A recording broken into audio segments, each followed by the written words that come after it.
이슬람에는 5가지 기둥이 있다고 합니다. 5가지 기둥.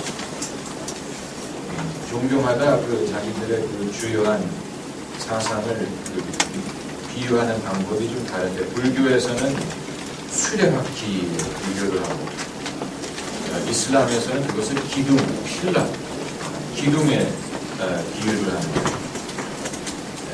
이슬람의 첫 번째 교리는 신이 하나다라는 것이고, 모하멧의 최종적인 선지자된, 모하멧의 그냥 선지자가 아니고 최종적인 선지자라고 그들은 주장을 합니다. 파이널, 더 이상은 없다. 근데 이제 여기에서 문제가 이 2가지 신이 하나라는 사실도, 모하멧이 최종적인 선지자라는 것은 기독교를 염두에 둔 토석이라고 볼 수 있습니다. 왜냐하면 하나님이 하나라는 말이 같은 교리 아니냐. 그런데 이들의 뉘앙스는 하나님이 다른 모습으로 당신을 계시하지 않았다. 다시 말하면 예수 그리스도를 부인하기 위한 주장. 하나님이 독생하지 않았다. 다른 어떤 방법으로 독생하지 않았다. 이걸 막. 그러나 우리는 예수 그리스도를 하나님의 독생자라고, 독생자라는 말은 유일하게 탄생한, only begotten 이란 말은 태어났다라는 말인데, 유일하게 태어났다. 예수 그리스도가 유일하게 태어난 아들, 그게 독생자 예수 그리스도를 믿사오. 독생자라는 말은 굉장히 신학적인 단어예요. 유일하게 사람으로 태어난 하나님, 예수 그리스도를 일컫는 것입니다. 이슬람이 신이 하나라는 주장은 예수 그리스도의 신성을 부인하는 의미가 있습니다. 그리고 최종적인 선지자라는 말은 예수님이 끝이 아니고 그 이후에 추가의 선지자가 필요했다는 거죠. 모하멧이 그 선지자였다. 그러니까, 그러나 성경은 이 성경 말씀을 한번 찾아봅시다. 히브리서 1장. 히브리서 1장 1절부터 보십시다. 히브리서 1장 1절부터 보면, 옛적의 선지자들로 여러 부분과 여러 모양으로 우리 조상들에게 말씀하신 하나님이 이 모든 날 마지막에 아들로 우리에게 말씀하셨으니, 이 모든 날 마지막이라는 말이죠. 마지막. 그러니까 예수 그리스도가 하나님의 마지막, 그리고 최대 계시란, 과거에 하나님이 여러 모양으로 우리에게 말씀을 하셨지만 이 모든 날의 마지막에 아들로 우리에게 말씀하셨는데, 이 아들은 3절에 하나님의 영광의 광채시요 그 본체의 형상이시라. 이 예수 그리스도가 그냥 선지자가 아닌 하나님의 영광의 광채고 그 본체의 본체라고까지 말을 하고 있습니다. 하나님의 본체의 형상이라. 그리고 이제 찾지는 않겠지만 요한계시록에 있는 말씀에, 여기 있는 말씀에 더하는 자, 빼는 자에 대한 경고가 있지 않습니까? 그런데 이슬람에서는 예수님이 마지막이 아니고 그 후에 더 위대한 선지자로 모하멧이 출현했다. 이게 그들의 첫 번째 주장. 이걸 받아들이지 않으면 모슬람이 아니에요. 네, 하나님. 이제 참고로 알라라는 말은 아랍어죠. 아랍어로 신이라는 뜻입니다. 이 셈적 언어가 뿌리가 같기 때문에 히브리어에서 이제 엘이라는 말하고 알라라는 말하고 언어적으로 같은 뿌리예요. 그렇기 때문에 히브리어로는 하나님을 엘이라고, 엘로힘, 엘리야, 임마누엘 전부 다 엘자가 들어가지 않습니까? 그런데 이제 아랍어에는 이 코란이 아랍어로 기록이 됐기 때문에 아랍어에서는 이제 그것을 알라라고 부르기 때문에 우리가 이제 이슬람은 알라신을 믿는다라고 번역을 하지만 사실은 이 그들의 언어에서는 하나님을 부르는 단어예요. 그렇기 때문에 이제 우리가 이것을 어떻게 번역을 할 것이냐. 그리고 만일 이슬람 아랍 사람들에게 성경을 말할 때 하나님을 뭐라고 불러서 소개할 것이냐. 이건 약간 어려운 문제. 그들에게 하나님을 알라라고 부르게 되면 이 이슬람이 주장하는 그 알라를 말하는 얘기냐. 이런 문제가 발생을 하기 때문에 약간 어려운 면이 있는 것은 사실입니다. 이 몽골어로 성경을 번역할 때 하나님을 뭐라고 부르느냐? 하나님을 뭐라고 번역하느냐? 이제 하나님을 이 부르라는 말로 번역을 하지요. 몽골어로 번역할 때. 그런데 이제 이 단어에 문제가 있는 것이 이 부르라는 말이 뿌리가 어디서 왔냐면 이 부처라는 말을 할 때 이 불이라는 말에서 유래된 거예요. 불. 그렇기 때문에 문제가 발생합니다. 하나님을 불이라고 부르게 되면 이 불교에서 말하는 그 불이란 얘기냐는 그런 그 오해를 낳을 수 있기 때문에 그래서 성경을 번역하는 사람들이 이 불이란 말을 피해서 창조주라는 말 이런 말로 이제 하나님을 다르게 부르고 있습니다. 이런 이 전략이 어느 정도는 필요합니다.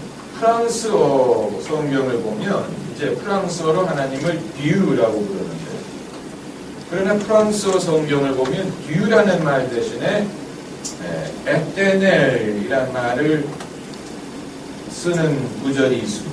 이 말은 영원하신 분이라는 뜻인데 왜 듀라는 말 대신에 영원하신 이런 단어를 가지고 하나님을 부를까? 이건 어떤 같은 하나님이지만 하나님에 대한 사람들이 갖고 있는 언어적, 개념적인 오해를 불식시키고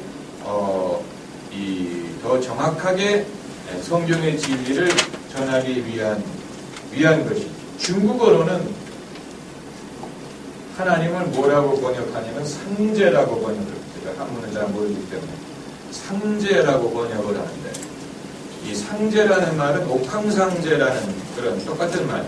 옛날부터 중국 사람들이 갖고 있었던 가장 높은 신의 이름이 상제. 그렇기 때문에 이제 이 단어가 무난하냐 이런 문제가 발생을 합니다. 이게 같은 존재를 말하는 것이냐, 오해를 불러일으키지 않겠느냐, 이런, 우리나라도 아직은, 사실 논쟁이 없어진 건 아니고, 하나님이냐, 하느님이냐 하는 논쟁이 있지 않습니까? 하느님이냐, 천주교에서는 하느님이라고 부르고, 개신교에서는 하나님이라고 부르는데, 애국가에서는 하느님이라고 부르죠. 그래서 애들이 학교에서 애국가 부를 때는 하느님이 그래서 이제 이 대중 이 경기할 때 애국가 부를 때 하나님이라고 해야 되느냐 하느님이라고 불러야 되느냐 기독교인들은 하나님이라고 부르고 기독교인이 아닌 사람들은 하느님이라고 부르고 이게 같은 분을 말하는 거냐 아주 애매하죠. 아주 애매하고 왜 천주교는 늘 개신교와 이런 면에서 어긋난 길을 가는지 도무지 알 수가 없어요. 왜 이런 면에 있어서 우리가 하나가 되지 못하고 왜 이런 오해를 불러일으킬 수 있는 그런 방법을 선택을 하는지 도무지 알 수가 없는데, 이게 이제 첫 번째 교리고, 두 번째는 의외로 단순합니다. 이슬람이 된다는 것이 매일 기도하는 것, 매일 기도 5번씩 기도하고, 원래는 이슬람교도들이 원래는 예루살렘을 향해서 기도했어요. 원래는 예루살렘을 향해서 기도했다가 그거 나중에 메카로 바뀌었어요. 그 사실을 알고 있는 이슬람교도들이 몇 명이나 있는지. 처음에는 예루살렘을 성지로 했어요. 그러다가 메카로 바뀌었죠. 그런데 그들이 지구가 둥글다는 사실을 알는지 모르겠어요. 왜냐하면 이쪽으로 봐도 메카고 이쪽으로 봐도 메카인데 지구가 둥글기 때문에 왜 그들은 한쪽만을 요구하는지 뭔지 알 수가 없어요. 그렇잖아요. 여기가 메카라면 여기 있는 사람이 이쪽을 바라봐도 메카고 이쪽을 바라봐도 메카인데, 네, 생각해보면 이렇게 바라봐도 메카고 이렇게 바라봐도 메카예요. 사실 어느 쪽을 바라봐도 직선으로 가면 메카를 갈 수가 있어요.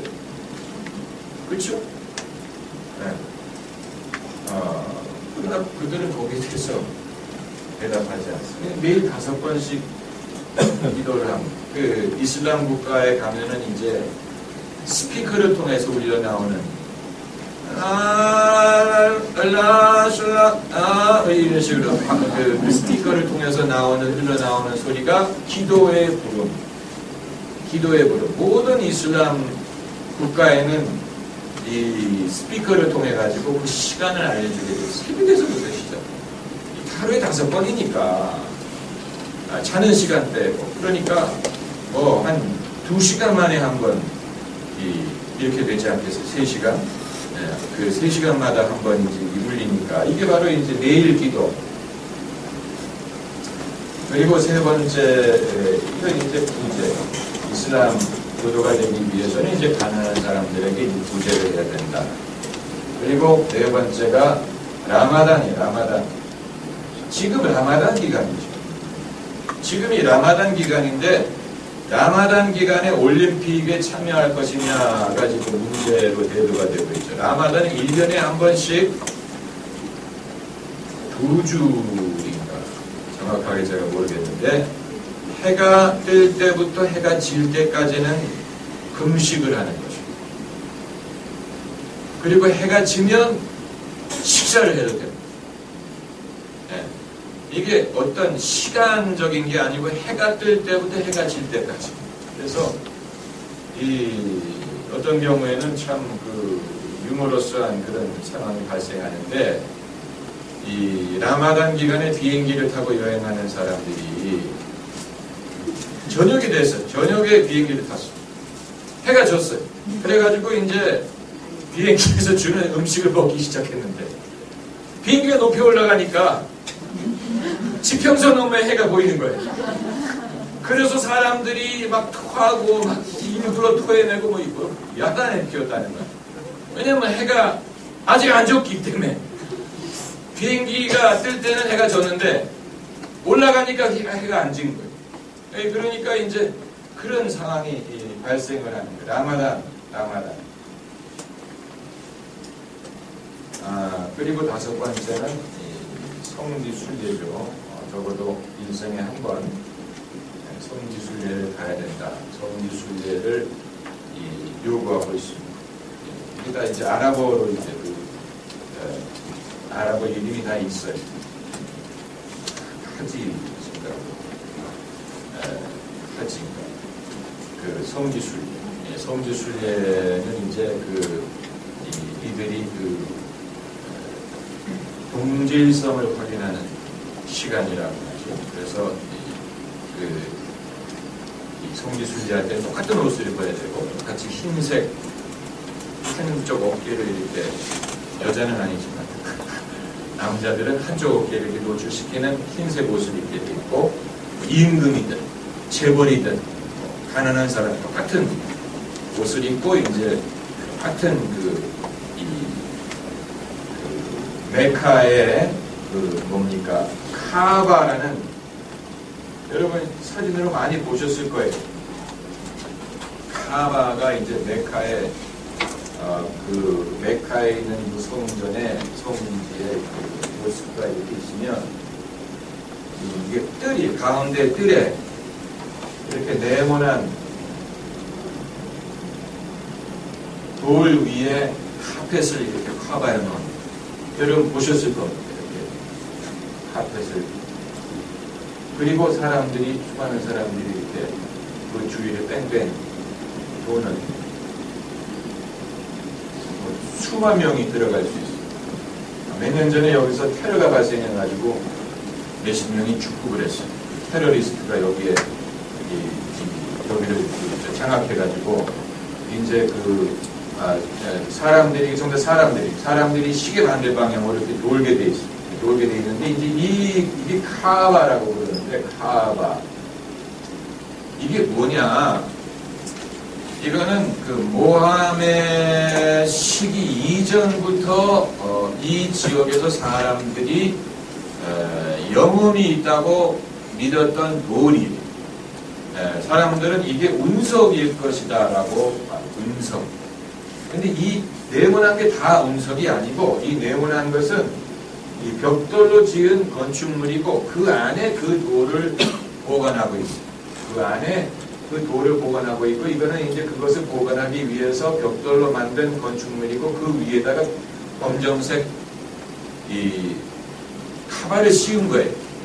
네, 여기가 이제 그 이슬람에게는 가장 거룩한 장소예요. 그런데 이제 제가 늘 궁금하게 생각하는 것은 이 한 분의 하나님을 믿는다고 하면서 왜 이 돌을 그렇게 거룩하게 여기고 돌을 빙빙 도는지 도무지 알 수가 없어요. 이 사람들이 여기까지 와가지고 돌에 손을 대고 만지고 이제 뭐 소원을 빌고 이제 뭐 이렇게 하는데 왜 눈에 보이지 않는 하나님을 섬긴다고 하면서 이 눈에 보이는 이 돌을 향하여 기도를 하고 이 사람들이 메카를 향해서 기도한다는 말은 이 돌을 향한다는 얘기인데 왜 이 돌이 그들의 신앙의 구심점이 되는지는 사실 모순이에요. 왜 이 돌이 영혼이 있다고 보고 사실 이 돌이 모하멧이 출현하기 이전부터 아라비아 메카에 있었던 돌이에요. 그 주변에다가 이제 사원을 지었죠. 그 사우디아라비아가 그 세계 최대 산유국이 아닙니까?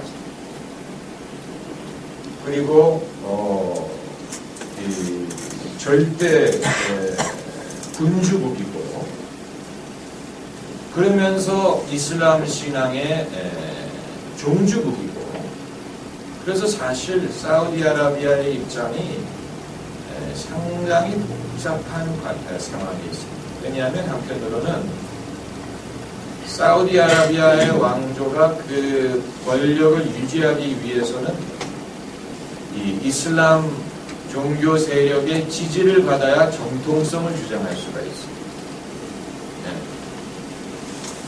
그러나 동시에 사우디의 왕조는 굉장히 부패하고 타락하고 또 이 이슬람의 교리를 어기고 굉장히 그 타락한 인물들이라고 이렇게 여김을 받고 있기 때문에 그 사우디 왕조는 한편으로는 이슬람의 종주국으로 상당히 거룩하고 경건한 모양을 보여야 돼요.